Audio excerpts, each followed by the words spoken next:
வணக்கம். Welcome to Shanusamayal. இந்த வீடியோல நம்ம பார்க்க போறது ரொம்ப சத்தான வேர்க்கடலை எள்ளு உருண்டை தான். இது ரொம்ப சீக்கிரமா பண்ணிடலாம். குழந்தைங்களுக்கு ஸ்நாக்ஸ் மாரி பண்ணி குடுக்குறதுக்கு ரொம்ப நல்லாருக்கும். முதல்ல ஒரு பாத்திரத்த சூடு பண்ணி அதில ஒரு 1/2 கப் வேர்க்கடலை சேர்த்துக்கலாம். நான் எடுத்துருக்கிறது வந்து காய வச்சு வறுக்காத வேர்க்கடலை. கடையிலலாம் பாக்கெட்ஸ்ல கிடைக்கும் இல்லையா? அதுதான். இத வந்து நல்லா வறுத்துக்கணும். ஒரு நல்ல ஒரு வாசனை வந்து அதோட தோல்லலாம் லேசா ப்ரவுன் கலரா மாறிட்டு வரும். அது வரைக்கும் வறுத்துக்கணும். இப்ப பார்த்தீங்கன்னா, அதோட தோல்லலாம் அங்கங்க ப்ரவுன் கலர் ஸ்பாட்ஸ் மாதிரி இருக்கும். நல்ல ஒரு வாசனையும் வருது. இப்போ உடனே ஸ்டவ்வ ஆஃப் பண்ணிட்டு, இத ஒரு வேற பிளேட்க்கு மாத்திக்கலாம். மாத்துன உடனே கொஞ்சம் நல்லா ஆற விட்டுட்டு, அதுக்கப்புறம் அந்த தோலெல்லாம் நம்ம உரிக்கணும். இப்படி ஆறுனதுக்கப்புறம் இப்படி உரிச்சிங்கனாலே ஈஸியா வந்துரும். இதே மாரி எல்லா தோலையும் உரிச்சு ரெடியா வச்சுக்கலாம். அதுக்கப்புறமா நம்ம எவ்வளோ வேர்க்கடலை எடுத்தோமோ, அதில பாதி அளவுக்கு எள்ளு சேர்த்துக்கலாம். நான் வெள்ளை எள்ளு எடுத்திருக்கேன். நீங்க கருப்பு எள்ளும் சேர்த்துக்கலாம். இந்த எள்ளு வந்து நல்லா படபடன்னு பொரிஞ்சு வரணும். அது வரைக்கும் நல்லா வறுத்துக்கணும். ஒண்ணு போல வறுத்துக்கோங்க. ரொம்ப கருகிராம பார்த்துக்கோங்க. கருகிருச்சுனா அதோட டேஸ்ட் மாறிரும். பார்த்தீங்கன்னா, எள்ளெல்லாம் நல்லா படபடன்னு பொரிஞ்சு ஒரு நல்ல ஒரு வாசனையும் வந்துருச்சு. இப்போ உடனே வேற ஒரு பாத்திரத்துக்கு மாத்திடலாம்.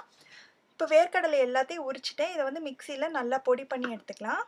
இப்போ வேர்க்கடலைய பொடிச்சாச்சு. இத ஒரு பவுல்ல சேர்த்துட்டு, எள்ளும் நல்லா ஆறிடுச்சு. இத வந்து மிக்ஸியில சுத்தாம பல்ஸ் மோட்ல கொஞ்சம் கொஞ்சமா சுத்தி எடுக்கணும். அப்பதான் எள்ளுலேருந்து எண்ணெய் கசிஞ்சு வராம இருக்கும்.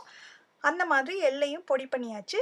இதையும் அந்த பவுல்ல சேர்த்து, இது 2யும் நல்லா ஃபர்ஸ்ட்டு கலந்துக்கலாம்.